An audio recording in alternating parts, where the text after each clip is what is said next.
मैं आ गया है गौरी पुत्र मेरे प्रस्थान का।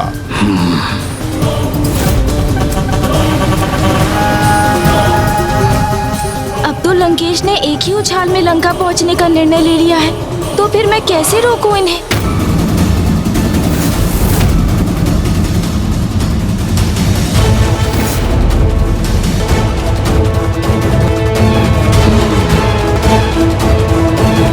रुकिए लंकेश। गौरी पुत्र, ये क्या किया आपने? मुझे इस प्रकार रोक क्यों दिया आपने? आप ऐसे कैसे जा सकते हैं? अभी प्रभु महादेव के समस्त 19 अवतारों की कथा कहाँ संपूर्ण हुई है? प्रभु शिव शंकर शंभू के जितने अवतारों की कथा मुझे ज्ञात थी मैं आपको सुना चुका हूँ, क्योंकि शेष 3 अवतार तो भविष्य में अवतरित होंगे। उचित है, किंतु आपने तो मुझे अभी तक प्रभु महादेव के 19 अवतारों में से उनके 15 अवतारों की ही कथा सुनाई है, और उनके 3 अवतार तो भविष्य में होंगे। अर्थात अभी भी प्रभु के एक अवतार की कथा तो शेष है। प्रभु के 4 उग्र अवतार, प्रभु वीरभद्र, प्रभु भैरव, प्रभु वृषभ और प्रभु शरभ। फिर देवताओं को सीख देने वाले उनके 4 अवतार, प्रभु पिपलाद, प्रभु ऋषि दुर्वासा, प्रभु अवधूत और प्रभु यक्ष। ये हुए उनके 8 अवतार। फिर प्रभु के 2 भक्त अवतार थे, प्रभु नंदी और प्रभु गृहपति। और भक्तों के उद्धार के लिए प्रभु सुरेश्वर और प्रभु कृष्ण दर्शन के अवतार के साथ उनके 3 सौम्य अवतार थे, प्रभु ब्रह्मचारी, सुनट नर्तक और भिक्षुवरी। तो इनकी पूर्ण गणना हुई 15 अवतारों की। तो प्रभु के 16वां अवतार थे, हाँ, प्रभु यतीनाथ। उनकी कथा अब शेष है।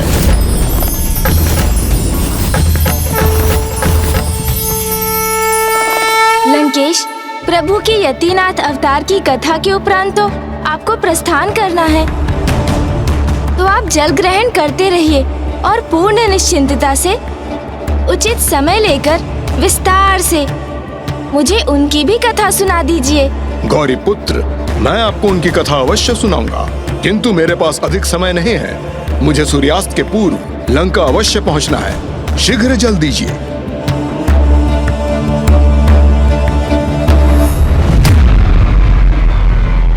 प्रभु के अगले अवतार प्रभु यतीनाथ का संबंध आतिथ्य धर्म के महत्व को समझाने के लिए था। लंकेश, और जल ग्रहण कीजिए ना, करते जाइए।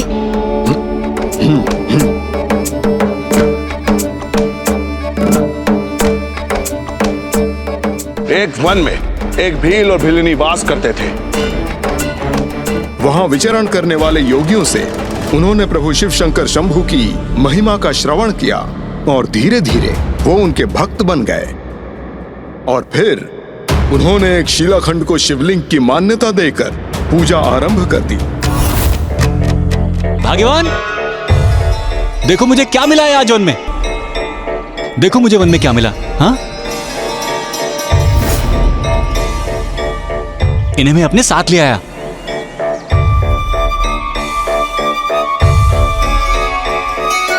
हाँ, ये तो वही बाबा जी के प्रतीक के समान है जिसका गुणगान हमारे अतिथिगण करते थे।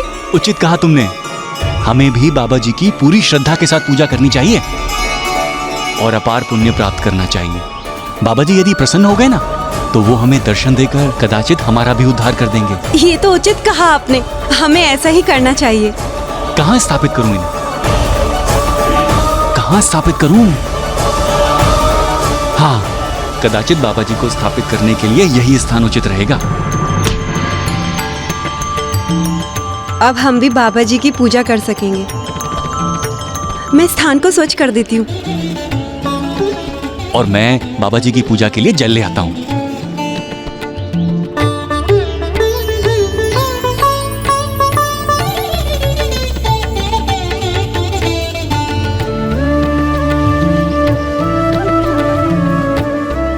अब उचित है, अब मैं पुष्प ले आती हूँ।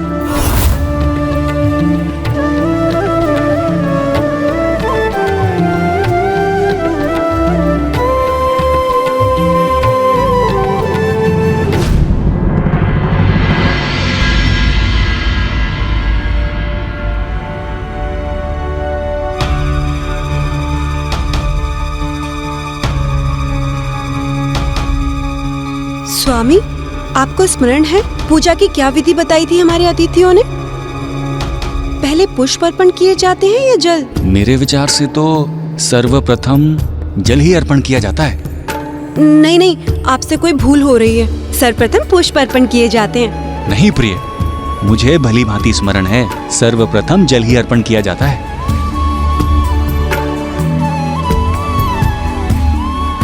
देखिए, भूल हम दोनों से ही हो रही है।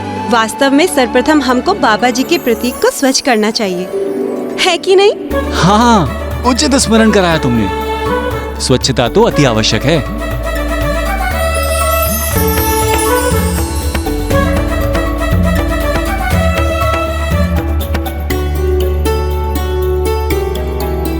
लो। स्वामी, ऐसे नहीं, हमें दीजिए। बाबा जी की जय। बाबा जी की जय। बाबा जी की जय। बाबा जी की जय। बाबा जी की जय। बाबा जी की जय। अरे रुको रुको। क्या हुआ स्वामी? मुझसे कोई त्रुटि हुई क्या? कदाचित पुष्प नहीं, कुछ और समर्पित किया जाता है बाबा जी को। तो फिर? तुम्हें भी ना कुछ भी स्मरण नहीं रहता है। पुष्प नहीं, बाबा जी को पत्र समर्पित किए जाते हैं। तुम रुको, मैं बाबा जी के लिए पत्र लेकर आता हूँ। बाबा जी क्षमा करना, मुझसे भूल हो गई। हमने सर्वप्रथम आपको पुष्प अर्पित कर दिए। क्षमा करना बाबा जी, क्षमा बाबा जी। ये देखो प्रिय, मैं बाबा जी की पूजा हेतु अनेक पत्र ले आया हूँ। ये उचित किया आपने। बाबा जी की जय हो। बाबा जी की जय। बाबा जी की जय। बाबा जी की जय। बाबा जी की जय। बाबा जी की जय।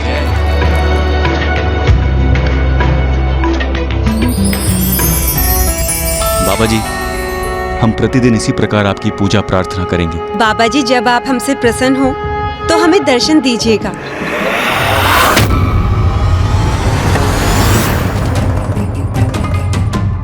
ये लो, और पत्र ले आया हूँ। बाबा जी की जय। बाबा जी की जय। बाबा जी की जय। बाबा जी की जय। बाबा जी की जय। बाबा जी की जय। बाबा जी की जय। ओम नमः शिवाय। ओम नमः शिवाय। ओम नमः शिवाय। ओम नमः शिवाय। ओम नमः शिवाय। बाबा जी की जय। नमः बाबा जी की जय। हे बाबा जी, जब तक आप हमें दर्शन नहीं देंगे, हम निरंतर आपकी ऐसी ही पूजा अर्चना करते रहेंगे। बाबा जी की जय। बाबा जी की जय। ओम नमः शिवाय। ओम नमः शिवाय। ओम नमः शिवाय। ओम नमः शिवाय। प्रणाम प्रभु। बाबा जी की जय। बाबा जी की जय। बाबा जी की जय। बाबा जी की जय। बाबा जी की जय। बाबा जी की जय। बाबा जी की जय। बाबा जी की जय। बाबा जी की जय। बाबा जी की जय। बाबा जी की जय। बाबा जी की जय। बाबा जी की जय। बाबा जी की जय। बाबा जी की जय। मैं जलकुंड से और जल लेकर आता हूँ। बाबा जी की जय। बाबा जी की जय। बाबा जी की जय। बाबा जी की जय। बाबा जी की जय। बाबा जी की जय। बाबा जी की जय। बाबा जी की जय। बाबा जी की जय। प्रभु, अवश्य आपके असंख्य भक्तों में से किसी महान भक्त ने पूर्ण श्रद्धा और भक्ति के उच्चतम शरण पर पहुंचकर आपका स्मरण किया है और आप उन्हें ही दर्शन प्रदान करने जा रहे हैं। हाँ देवी, आपने सर्वथा उचित कहा। मैं अपने अत्यंत प्रिय विशेष भक्तों को दर्शन देने जा रहा हूँ। वो सिद्ध पुरुष, वो महात्मा कौन है प्रभु?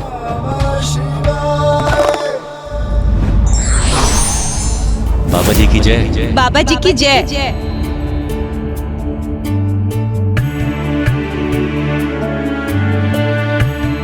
मैं पुनः यही पत्र बाबा जी को अर्पित कर देती हूँ।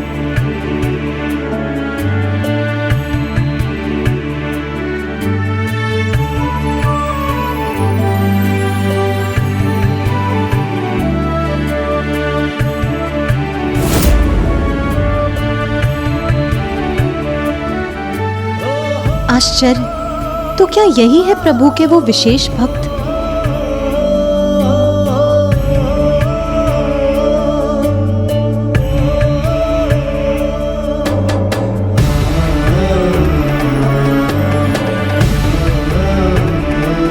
बाबा जी की जय।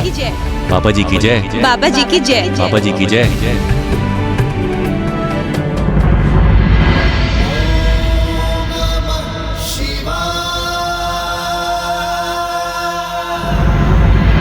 इनके इस प्रबल जाप का आभास तो मुझे भी हो रहा है। बाबा जी की जय। बाबा जी की जय। बाबा जी की जय। बाबा जी की जय। बाबा जी की जय। बाबा जी की जय। बाबा जी की जय। बाबा जी की जय। ये किसका विचित्र स्वर है जिसकी गूंज यहाँ स्वर्ग तक पहुंच रही है? बाबा जी की जय। बाबा जी की जय। बाबा जी की जय। बाबा जी की जय। ये महादेव की कैसी विचित्र आराधना है। प्रभु के शिवलिंग के स्थान पर मात्र एक शिलाखंड है।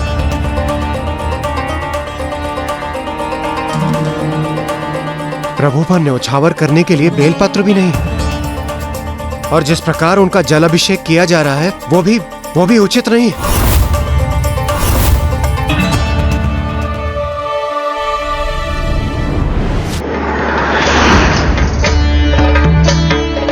देखिए नाथ, महादेव की कितनी विचित्र पूजा कर रहे हैं ये। बाबा जी की जय। बाबा जी की जय। बाबा जी की जय। बाबा जी की जय। बाबा जी की जय। ये विचित्र नहीं, ये सर्वदा अनोखी पूजा है। मैं पूर्ण विश्वास से कह सकता हूँ, इन दोनों की अबोध निष्कपट पूजा भोलेनाथ तक अवश्य पहुंच गई होगी। बाबा जी की जय। बाबा जी की जय। बाबा जी की जय। बाबा जी की जय। बाबा जी की जय। बाबा जी की जय। बाबा जी की जय। प्रभु ब्रह्मांड के अनेकों स्थान पर स्थित होकर महान तपस्वी, योगी, ज्ञानी, महानतम पुरुष पूर्ण विधि विधान से और श्रद्धा से आपकी पूजा कर रहे हैं, और आप इन भक्तों को अपना दर्शन प्रदान करने के इच्छुक हैं, जिन्हें ना ही पूजा की विधि का कोई ज्ञान है और ना ही किसी मंत्र का ज्ञान। उन्हें तो स्वच्छता और शुद्धता का भी कोई ध्यान नहीं है प्रभु। यहाँ तक कि आपके शिवलिंग की पहचान भी नहीं है इन भक्तों को। इसीलिए मेरे मन में यह जिज्ञासा उत्पन्न हो रही है स्वामी, कि ऐसा क्या विशेष है इन भक्तों की भक्ति में कि आप इन्हें दर्शन प्रदान करने के लिए तत्पर हो रहे हैं प्रभु। कदाचित इनकी पूजा विधि को अपूर्ण मानकर आप मेरे द्वारा इन्हें दर्शन देने के मेरे इस निर्णय से सहमत नहीं, तो फिर उचित है देवी, मैं अपने भक्तों की परीक्षा लूंगा, उन्हें अपनी योग्यता प्रमाणित करने का एक अवसर प्रदान करूंगा। मुझे विश्वास है देवी, उसके उपरांत आपके समस्त संशय दूर हो जाएंगे। किंतु स्वामी। बाबा जी की जय। बाबा जी की जय। बाबा जी की जय। बाबा जी की जय। बाबा जी की जय। बाबा जी की जय। बाबा जी की जय। बाबा जी की जय। प्रभु महादेव उन्हें दर्शन प्रदान कर रहे हैं। ये दोनों भीलनी की इतनी त्रुटिपूर्ण पूजा को क्यों फलित कर रहे हैं प्रभु?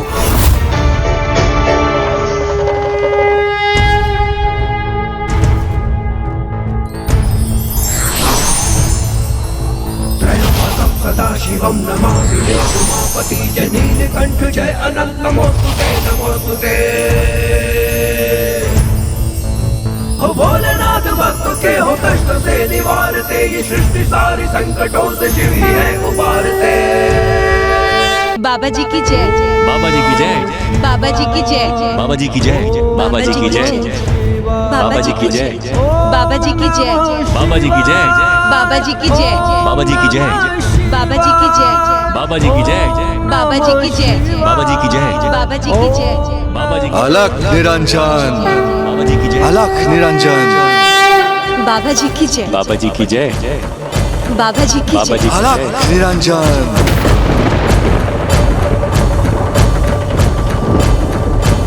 हम बाबा जी की पूजा अर्चना तब तक बंद नहीं करेंगे जब तक कि वो हमें स्वयं दर्शन न दे दें। बाबा जी की जय। बाबा जी की जय। बाबा जी की बाबा जय। जी की जय। निरंजन। बाबा जी की जय। बाबा जी की जय। बाबा जी की जय। बाबा जी की जय। बाबा जी की जय। बाबा जी की जय। ये अबोध भक्त जो शिवलिंग को भी पहचानने में असमर्थ है, भला प्रभु को कैसे पहचान सकेंगे? बाबा जी की जय। क्या इस कुटिया के वासी इस योगी यति को अपने अतिथि के रूप में स्वीकार करेंगे अथवा मुझे इस द्वार से बिना आश्रय प्राप्त किए ही लौटना होगा? पर हमने तो प्रण लिया था ना कि जब तक प्रभु हमें दर्शन नहीं देंगे हम अपने पूजा के स्थान से नहीं उठेंगे। उचित कहती हो तुम, किंतु मैंने ये भी सुना है कि अतिथि भी भगवान का ही स्वरूप होते हैं, अतः उनकी सेवा करना भी भगवान की पूजा प्रार्थना करने के समान ही है। तो फिर यदि हम अतिथि देव की सेवा करेंगे तो इससे हमारी पूजा भंग नहीं होगी। सत्य कहते हैं आप, फिर तो हमें इनका स्वागत करना चाहिए।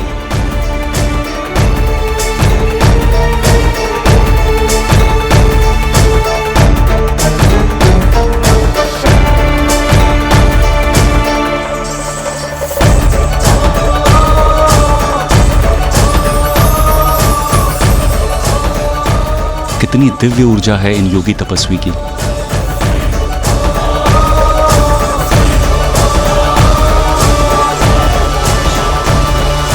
मैं एक योगी हूँ जो निरंतर भ्रमण कर अपनी तपस्या करता है। यतिनाथ नाम है मेरा, और मैंने सुना है इस वन के मार्ग से जाने वालों को आपके यहाँ आतिथ्य प्राप्त करने का सौभाग्य प्राप्त होता है।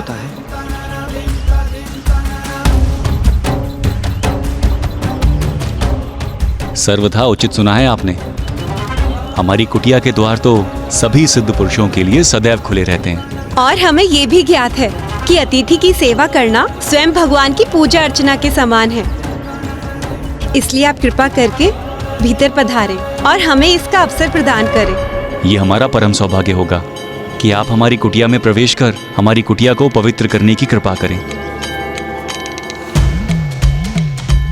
आइए प्रभु। आइए प्रभु। आइए प्रभु।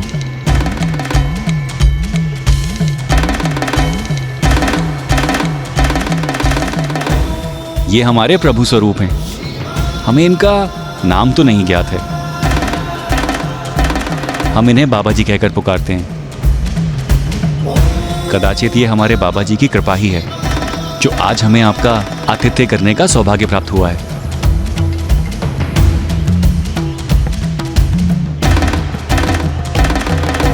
आइए प्रभु।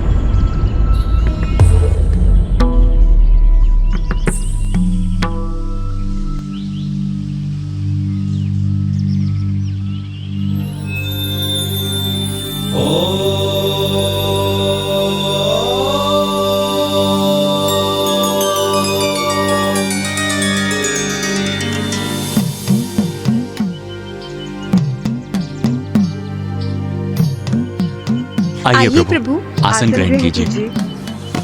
ओम नमः शिवाय। ओम नमः शिवाय।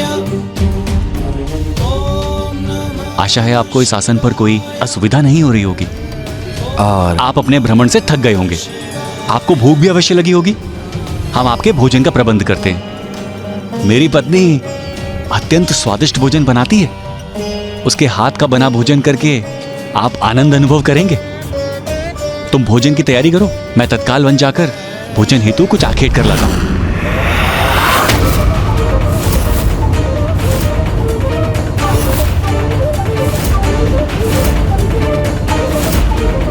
ये विचित्र भक्त क्या कह रहा है?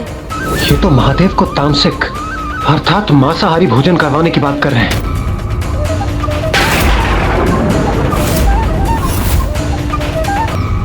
हम आपके भोजन का प्रबंध करते हैं। तुम भोजन की तैयारी करो, मैं तत्काल वन जाकर भोजन हेतु कुछ आखेट कर लाता हूं। किंतु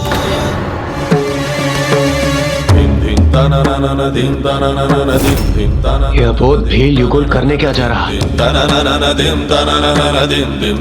ये क्या महादेव को तामसिक आहार प्रस्तुत करेगा? स्वामी भोलेनाथ है तो उनके ये भक्त भी अत्यंत भोले हैं, जिन्हें तो ये भी ज्ञात नहीं कि स्वामी भोजन में क्या स्वीकार करते हैं और क्या नहीं। क्या प्रभु महादेव सत्य में ही इस तामसिक भोजन का सेवन करने वाले हैं? स्वामी, क्या महादेव वास्तव में ये भोजन स्वीकार करेंगे?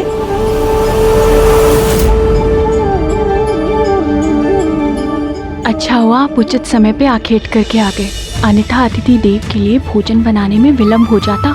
किंतु भोजन है तो स्वादिष्ट ना? मैंने तो इसे ऐसे ही पकाया जैसे सदैव पकाती हूँ। किंतु इस समय अधिक ध्यान रखना होगा। ये बड़े ही महान योगी प्रतीत होते हैं, हम इन्हें स्वादहीन भोजन कैसे परोस सकते हैं? अच्छा, तो पहले मैं स्वयं ही चख लेती हूँ।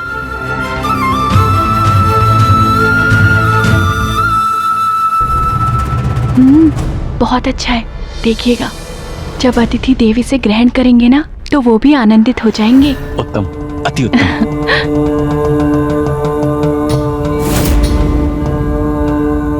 प्रभु महादेव को अशुद्ध भोजन प्रस्तुत कर रहे हैं ये दोनों।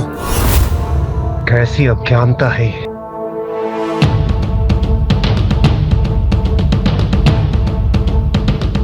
लीजिए प्रभु, भोजन ग्रहण कीजिए। लीजिए प्रभु, ग्रहण कीजिए भोजन।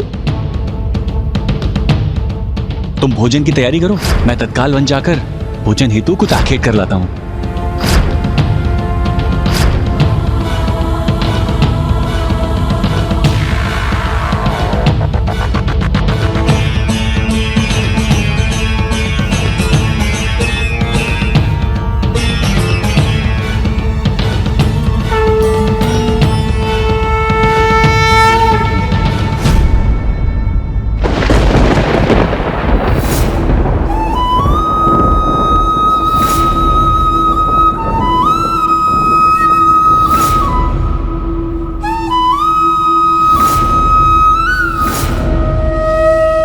प्रभु आप निश्चिंत रहिए, मेरी पत्नी ने इस भोजन का स्वाद लिया है।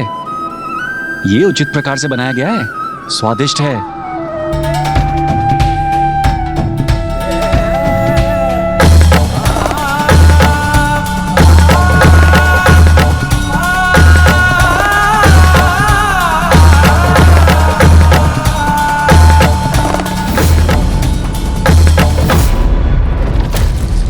प्रभु महादेव ने तो वो निवाला भी स्वीकार कर ली।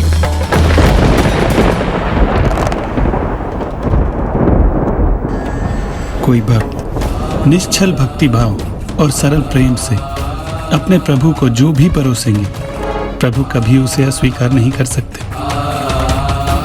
ऐसे निर्मल प्रेम से प्रभु को परोसे जाने वाला धान का एक दाना भी पर्याप्त है, और बिना प्रेम और निष्ठा से परोसे जाने वाले नाना प्रकार के व्यंजन भी उन्हें संतुष्ट नहीं करते। ऐसे हैं मेरे स्वामी, मेरे भोलेनाथ, जिनके समक्ष यदि मैं अत्यंत स्वादिष्ट पकवान भी प्रस्तुत कर दूं, तो भी वो फलाहार करने में ही रुचि रखते हैं। किंतु आज उन्होंने अपने भक्तों का मन रखने के लिए तामसिक भोजन भी सहर्ष स्वीकार कर लिया है। प्रभु, कैसी भूल हो गई हमसे। आपको भोजन तो ग्रहण करा दिया, किंतु आपके लिए जल लाना ही भूल गए। लीजिए प्रभु, जल ग्रहण कीजिए।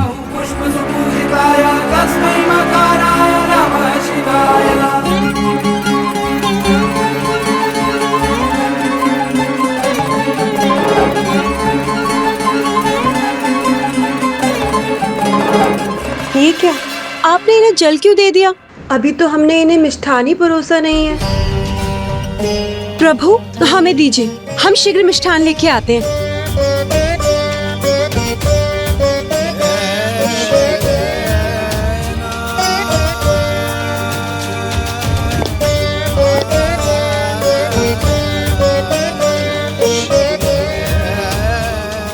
इतने विशेष अतिथि का इतने से गुड़ से क्या होगा? मैं इसमें कुछ और मात्रा जोड़ देती हूँ।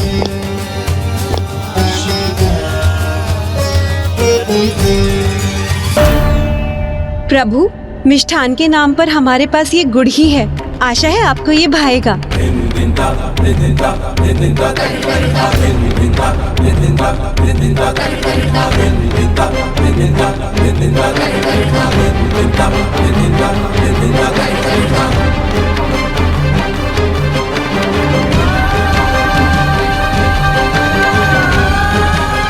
लीजिए प्रभु, ग्रहण कीजिए।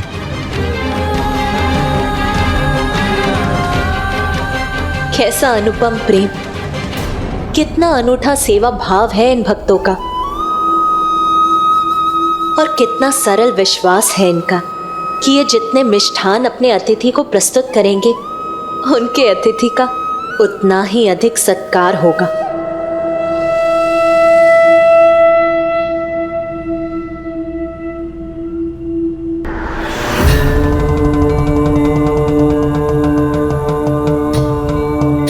हमें क्षमा करें अतिथि देव, हमने आपके समक्ष भोजन और मिष्ठान तो प्रस्तुत कर दिए, किंतु आपके चरण नहीं धोए, जो हमें सर्वप्रथम करना चाहिए था। इसमें क्षमा मांगने की कोई आवश्यकता नहीं। एक अतिथि के प्रति सेवा भाव ही महत्वपूर्ण होते हैं, और फिर वो सेवा किसी भी रूप में प्रस्तुत हो सकती है। तब तो फिर आप हमें अपने चरण धोने की अनुमति दीजिए, ये हमारा परम सौभाग्य होगा।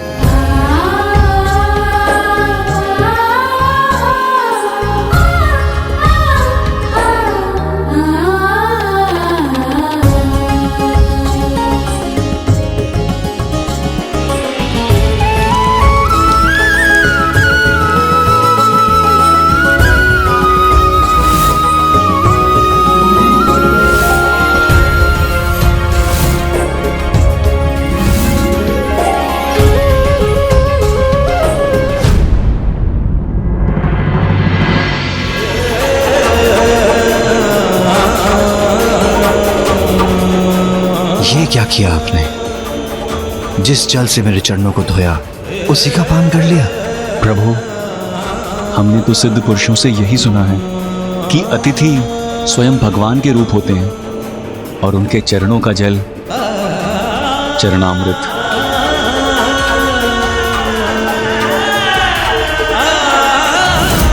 जब प्रभु मात्र एक अतिथि के रूप में इनके समक्ष प्रस्तुत हुए हैं, तब ये दोनों इनका ऐसा सत्कार कर रहे हैं, ऐसा अनूठा सेवा भाव है इनका इनके प्रति। तो जब इन्हें ये ज्ञात होगा कि ये और कोई नहीं, स्वयं उनके आराध्य है, तब तो ये दोनों उनकी सेवा में अपने प्राण ही न्यौछावर कर देंगे।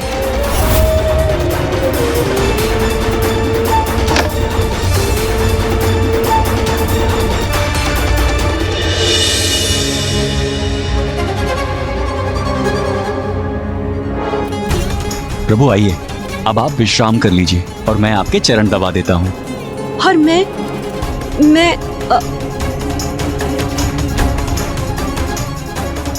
आपके लिए पंखा झलूंगी।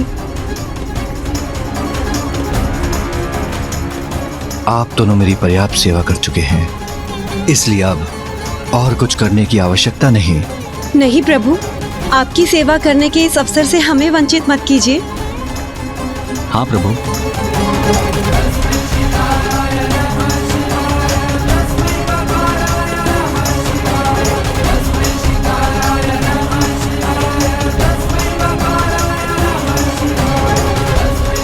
हाँ, शीघ्र करो, पंखा चलाओ, पंखा चलाओ।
कोई ध्वनि उत्पन्न मत करो, अन्यथा अतिथि देव की निद्रा में व्यवधान आ जाएगा।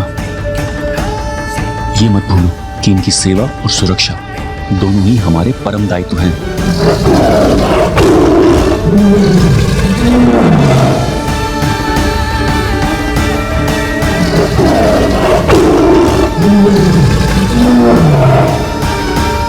अब चाहे जो भी कुछ हो जाए, तुम तनिक भी स्वर उत्पन्न मत करना। अतिथि देव की निद्रा भंग नहीं होनी चाहिए। मैं जाकर उस सिंह को रोकता हूं।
अब चाहे जो भी कुछ हो जाए, तुम तनिक भी स्वर उत्पन्न मत करना।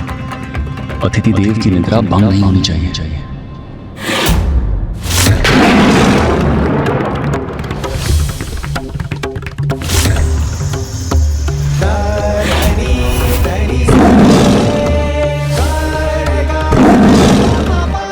नहीं, मैं प्रभु की निद्रा भंग नहीं होने दूंगा।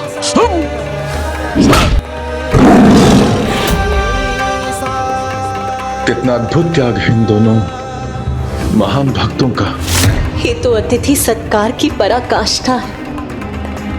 कितनी विशेष है इनकी भक्ति। यही कारण है कि प्रभु इन्हें अपने दर्शन देने के लिए तत्पर है।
ऐसा अनूठा अतिथि सत्कार, ये तो अतुलनीय है। उन दोनों ने ये प्रमाणित कर दिया कि वो प्रभु के दर्शन पाने के योग्य है।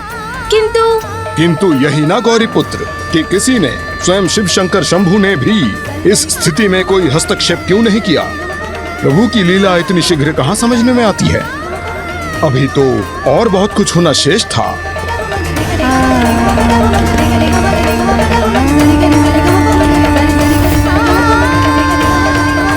स्वामी का ही आदेश था, कुछ भी हो जाए किंतु अतिथि देव की सेवा भंग नहीं होनी चाहिए, और मैं उस आदेश का पूर्ण रूप से पालन करूंगी। अतिथि देव की निद्रा में कोई बाधा नहीं आने दूंगी।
रात्रि को इतना कुछ घटित हो गया और आपने मुझे मेरी निंद्रा से जागृत नहीं किया।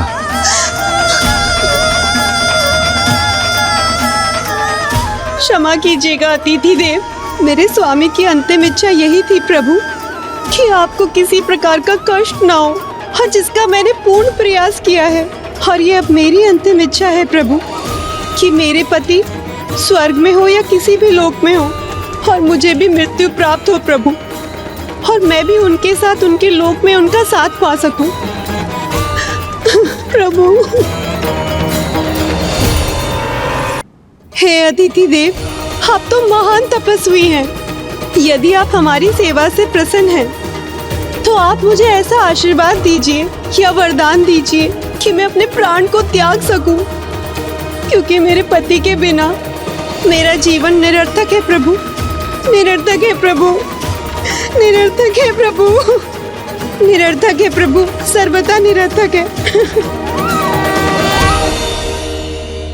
नहीं देवी, आपको अपने पति के बिना कदापि नहीं रहना होगा।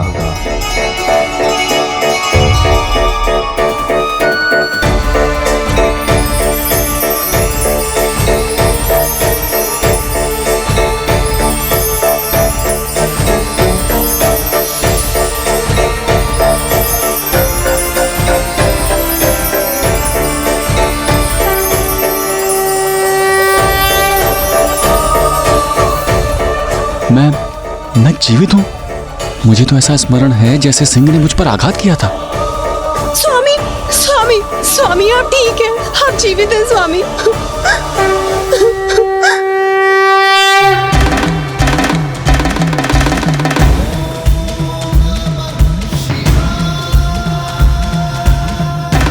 प्रभु, आप कोई साधारण योगी तो कदापि नहीं हो सकते।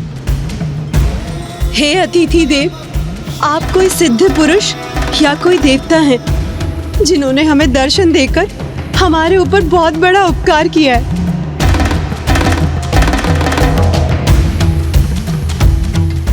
हे प्रभु, आप जो भी हैं, अपना वास्तविक दर्शन देने की कृपा करें।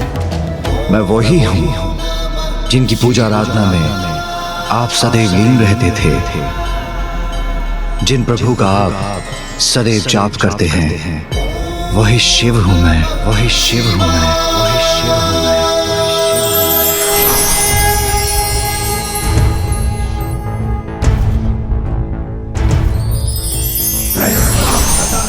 हमारे बाबा जी, प्रभु शिव, हे प्रभु, हे परमेश्वर, हमारा प्रणाम स्वीकार करें। भोलेनाथ भक्तों के हो कष्ट से निवारते, ये सृष्टि सारी संकटों से शिव ही है उबारते। इस सब आपकी परीक्षा का ही भाग था, और आपने अपनी इस परीक्षा में अपनी भक्ति ही प्रमाणित नहीं की, अपितु संसार के समक्ष एक अत्यंत उत्तम उदाहरण प्रस्तुत किया कि अतिथि देवो भवा, अर्थात अतिथि भगवान के समान होते हैं। और आप दोनों ने जिस प्रकार मेरी सेवा की है, उसके फल स्वरूप मैं आपको वरदान देता हूँ।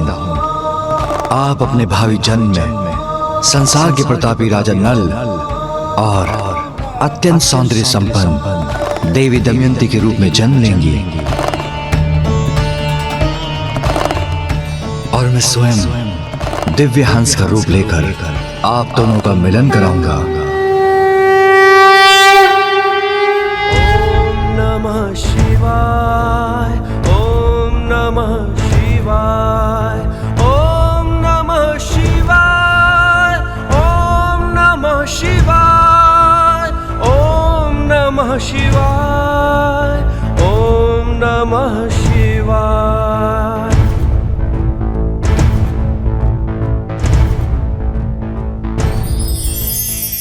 इस प्रकार प्रभु महादेव ने इन अबोध भील और भीली की पूजा स्वीकार की। उससे तो 33 कोटि देवता भी समझ गए होंगे कि यदि भक्ति भाव में शुद्धि है तो भगवान भक्त की भक्ति को किसी भी रूप में स्वीकार कर ही लेते हैं। और इस उदाहरण से उन्होंने संसार के समक्ष श्रेष्ठ जीवन का एक नवीन सूत्र भी उजागर किया। अतिथि का सत्कार उसी भाव और श्रद्धा से किया जाना चाहिए जिस श्रद्धा और निष्ठा से हम प्रभु की सेवा करते हैं। हाँ गौरी पुत्र, इसलिए तो मेरी लंका नगरी में जो भी आगंतुक आता है वो रिक्त हाथ वहाँ से नहीं जाता। मैं तो सदैव प्रभु की सीख का पालन करता हूँ। प्रभु, तो आइए हम शीघ्रता से प्रभु की स्तुति कर उनके दर्शन प्राप्त कर लें, फिर मुझे भी यहाँ से प्रस्थान करना होगा। अवश्य लंकेश। त्रयंबकं सदाशिवं नमामि हे उमापति, जय नीलकंठ जय अनंत नमोस्तुते नमोस्तुते। हो भोलेनाथ भक्तों के हो कष्टों से निवारते, ये सृष्टि सारे संकटों से शिव ही है उबारते। ओम नमः शिवाय, ओम नमः शिवाय।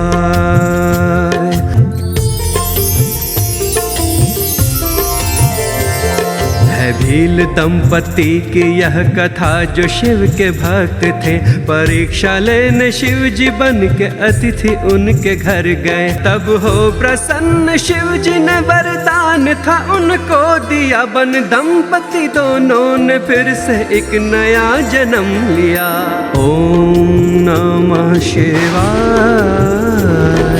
ओम नमः शिवाय, ओम नमः शिवाय, ओम नमः शिवाय। प्रणाम प्रभु यतिनाथ। प्रणाम प्रभु यतिनाथ।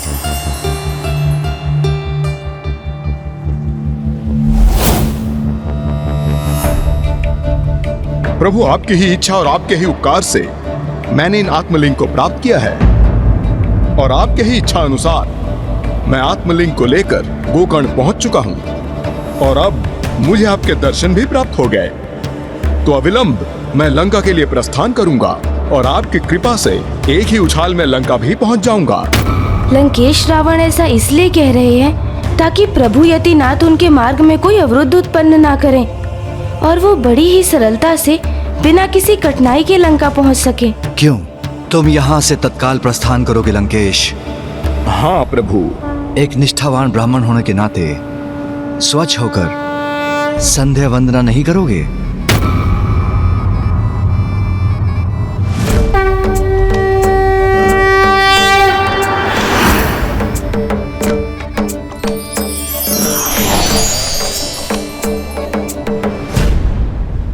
मैं प्रभु यतिनाथ का संकेत समझ गया। अब लंकेश को प्रभु के आत्मलिंग के साथ लंका पहुंचने से रोकने का ये मेरा अंतिम अवसर है। मुझे अपने प्रबल प्रयास करने होंगे। लीजिए लंकेश, जल ग्रहण कीजिए और संध्या वंदन संपन्न कर लीजिए।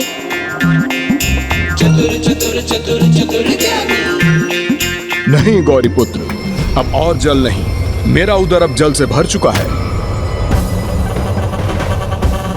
अर्थात अब मेरी युक्ति सफल होने का समय आ गया है। प्रतीत होता है लंकेश को लघु शंका का आभास हो चुका है। मेरे विचार से तो मुझे क्षण भर का भी विलंब नहीं करना चाहिए। संध्या वंदन मैं लंका पहुंचकर ही कर लूंगा, प्रभु के आत्मलिंग को लंका स्थापित करने के उपरांत। किंतु मुझे तो प्रतीत हुआ था लंकेश को लघु शंका आ जाएगी।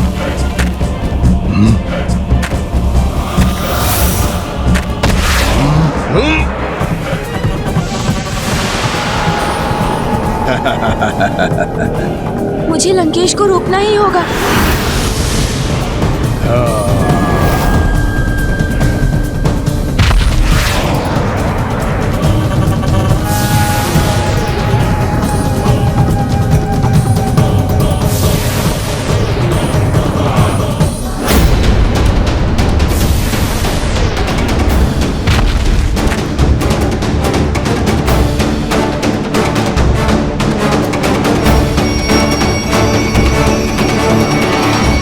महादेव के आत्मलिंग के साथ लंका लौटने पर मैं तुम्हारा स्वागत करती हूँ पुत्र लंकेश।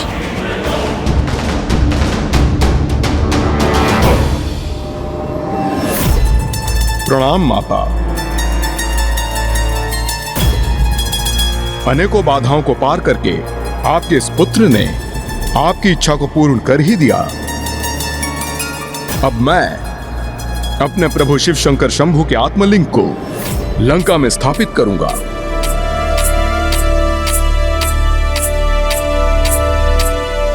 जय शिव शंकर शंभू।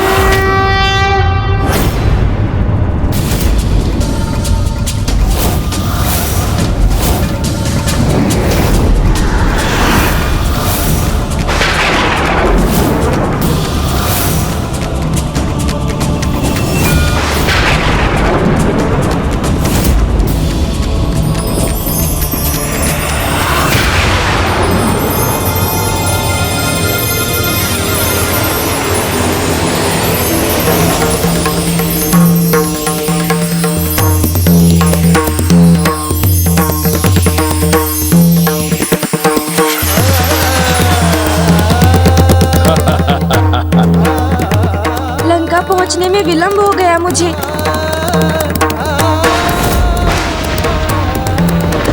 और प्रभु के आत्मलिंग के लंका में स्थापित होने के कारण कैलाश अब अपनी दिव्य आभा से वंचित हो रहा है।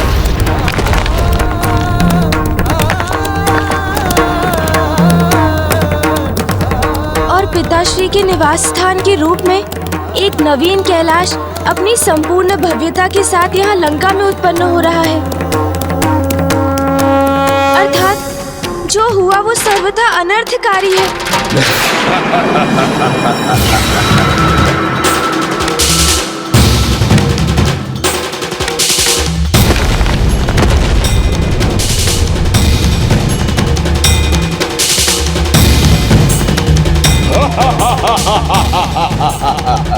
प्रभु के आत्मलिंग को लंका में स्थापित कर ही दिया मैंने।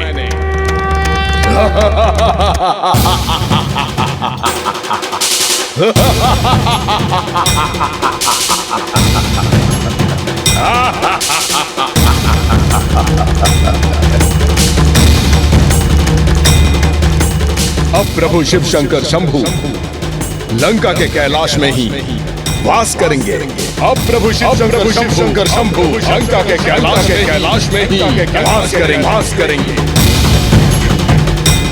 तो वास्तविकता में कैलाश संपूर्ण रूप से नष्ट हो जाएगा।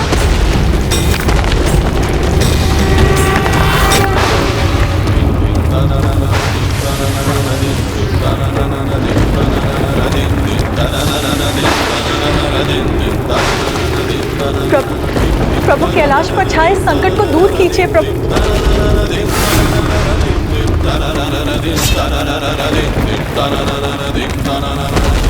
हाँ देवी, लंकेश रावण ने अब लंका में मेरा आत्मलिंग स्थापित कर दिया है। इसलिए मुझे उसे दिए वचन के अनुसार लंका प्रस्थान कर वहीं वास करना होगा। किंतु मेरे वहां जाने से लंकेश भविष्य में श्री हरि नारायण के राम अवतार से भी सुरक्षित हो जाएगा। और यदि ऐसा हुआ तो संसार में जो अच्छा है, जो श्रेष्ठ है, वो सभी धीरे धीरे त्रास हो जाएगा। अधर्म, अनाचार बढ़ जाएगा। उससे तो उत्तम यही होगा कि प्रलय के निर्धारित समय के पूर्व ही प्रलय उत्पन्न कर इस सृष्टि का सर्वनाश कर दूं। तब एक नवीन पाप रहित संसार का पुनः निर्माण संभव हो सकेगा।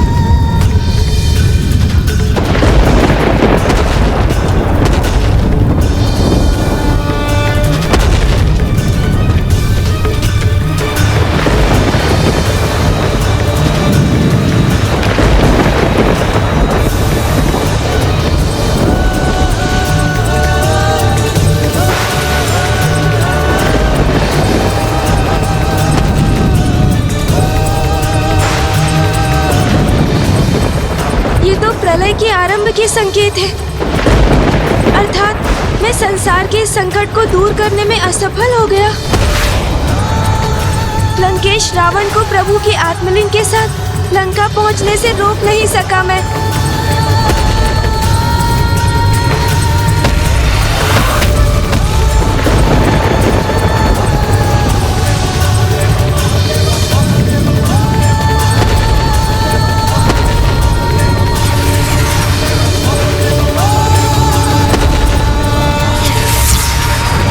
गौरीपुत्र,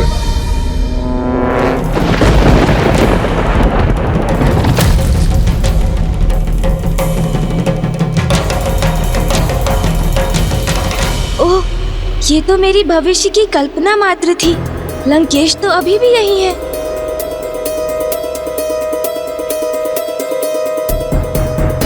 अब मुझे एक क्षण कभी विलंब नहीं करना चाहिए गौरीपुत्र। संध्या वंदन तो मैं लंका पहुंचकर ही करूंगा, आत्मलिंग को वहां स्थापित करने के उपरांत।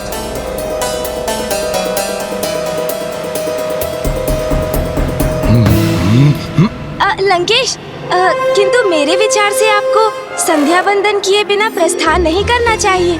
स्वयं आपके प्रभु महादेव के अवतार ने ही आपको संध्या वंदन करने के लिए कहा था, और आप जैसे महान भक्त उनके आदेश को कैसे टाल सकता है?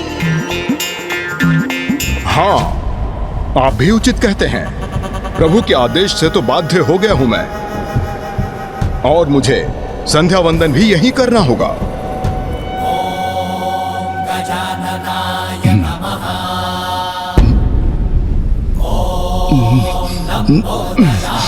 और फिर मुझे लघु शंका भी जाना होगा। लघु शंका से निवृत्त होने हेतु मुझे प्रभु के आत्मलिंग को कुछ समय के लिए गौरीपुत्र को ही सौंपना होगा, क्योंकि यदि मैंने आत्मलिंग को यहाँ किसी स्थान पर स्थापित किया तो फिर वो तो भूमि का स्पर्श करते ही यहीं स्थापित हो जाएंगे। किंतु क्या मेरे द्वारा इन्हें गौरीपुत्र को सौंपना उचित होगा? प्रतीत होता है उचित समय पर लंकेश को लघु शंका का आभास हो गया। अन्यथा मैं तो इसी चिंता में था कि कहीं मेरी युक्ति विफल ना हो जाए। नहीं, प्रभु के आत्मलिंग को लेकर मैं गौरीपुत्र का विश्वास नहीं कर सकता। किंतु फिर मेरी सहायता हेतु कोई अन्य है ही कहाँ? अब मुझे अपनी योजना के द्वितीय चरण को क्रियान्वित करना होगा। लंकेश, आपके साथ यहाँ तक की यात्रा तो अति आनंददायक रही। अब यहाँ से आपके और मेरे मार्ग पृथक हैं। प्रभु के अवतारों की कथाएं सुनाने के लिए आपको अनेकों धन्यवाद।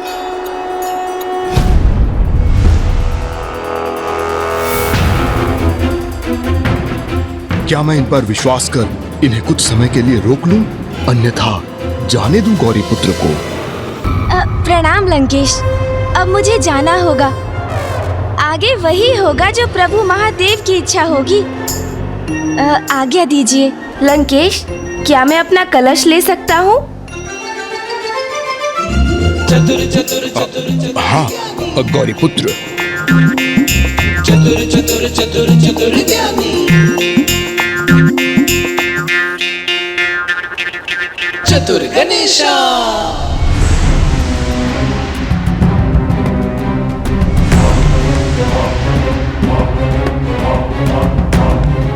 ओह, अत्यंत तीव्र लघु शंका का आभास हो रहा है मुझे। कदाचित मैंने कुछ अधिक ही जल ग्रहण कर लिया। मुझे गौरीपुत्र को ही रोक लेना चाहिए। गौरीपुत्र, गौरीपुत्र तो इतने शीघ्र चले भी गए यहाँ से। अब मैं क्या करूं? शीघ्र ही मुझे कोई उपाय ढूंढना होगा, अन्यथा विकट स्थिति उत्पन्न हो जाएगी। कोई है यहाँ? मुझे सहायता चाहिए। कोई है?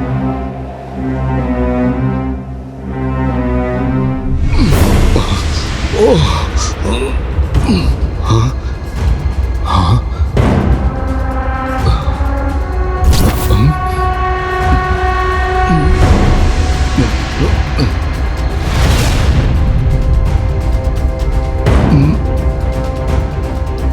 जहां मेरा आत्मलिंग थल का स्पर्श करेगा वो सदा के लिए वही स्थापित हो जाएगा। नहीं नहीं, भले ही कुछ भी हो जाए, मैं बिना संध्या वंदन किए इस लघु शंका को सहते हुए ही लंका पहुंचने पर विवश क्यों ना हो जाऊं, किंतु मैं प्रभु के आत्मलिंग को यहाँ भूमि पर स्थित कर गोकर्ण की भूमि पर तो कदापि स्थापित नहीं होने दूंगा।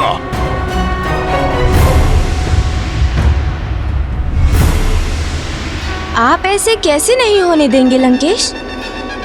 क्योंकि होगा तो वही ना जो प्रभु की इच्छा होगी।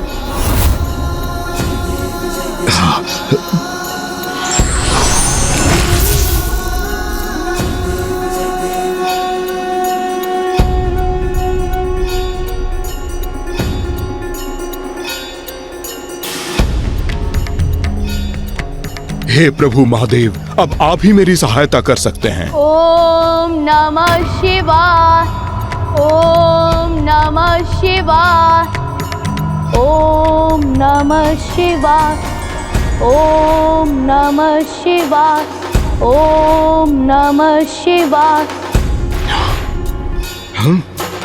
ओम नमः शिवाय। किसी का तो आगमन हुआ है यहाँ।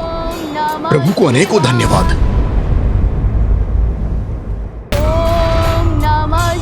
ये तो कोई भोला भाला धार्मिक बालक है जिस पे मैं विश्वास कर सकता हूँ।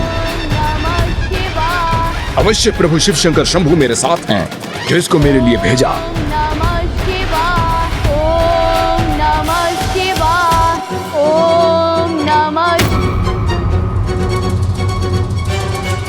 कौन है आप और आपने मेरा मार्ग क्यों रोका है? भयभीत ना हो बालक, मैं तुम्हें क्षति पहुंचाने नहीं आया हूँ।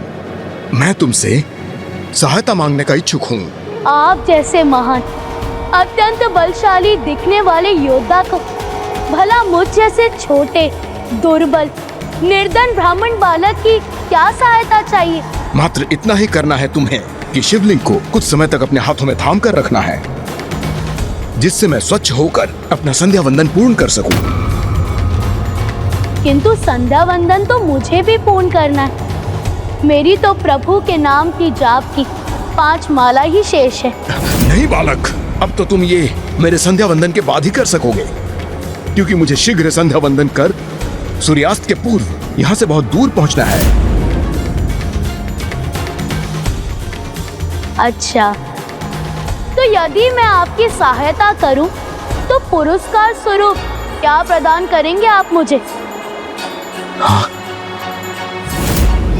निर्धन ब्राह्मण बालक हो ना तुम, तो मैं तुम्हें धनवान बना दूंगा। जितने भी आभूषण मैंने अपने तन पर धारण कर रखे हैं वो मैं तुम्हें दान कर दूंगा।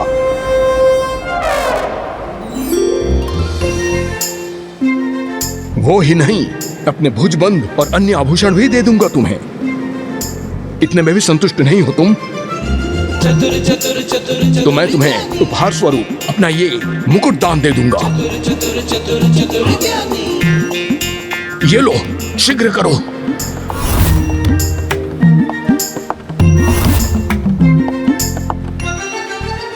उचित है, उचित है।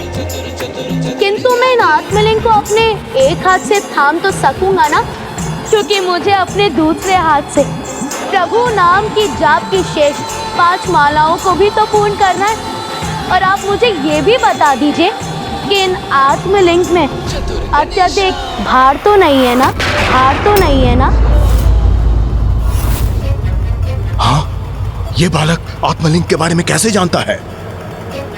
बालक, तुम्हें कैसे पता कि ये प्रभु के आत्मलिंग है?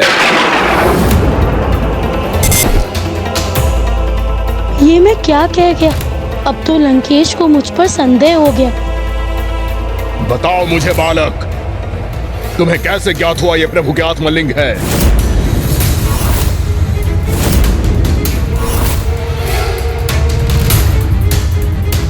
योद्धा जी, मैं भोला हूँ, बालक हूँ, किंतु ना समझने। ऐसी अनुपम दिव्यता संपन्न शिवलिंग कोई साधारण शिवलिंग तो नहीं हो सकती। वो अवश्य प्रभु की आत्मलिंग ही होंगे ना? किंतु यदि आपको मुझसे सहायता नहीं चाहिए तो मैं प्रस्थान करता हूँ। ओम नमः शिवाय। रुको।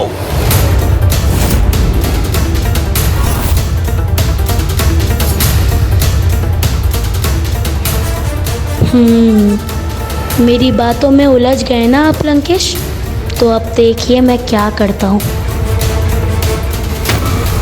किसी भी कार्य को पूर्ण करने के लिए व्यक्ति को हर संभव प्रयास करते रहना चाहिए, क्योंकि ना जाने किस अंतिम प्रयास से कोई कार्य सिद्ध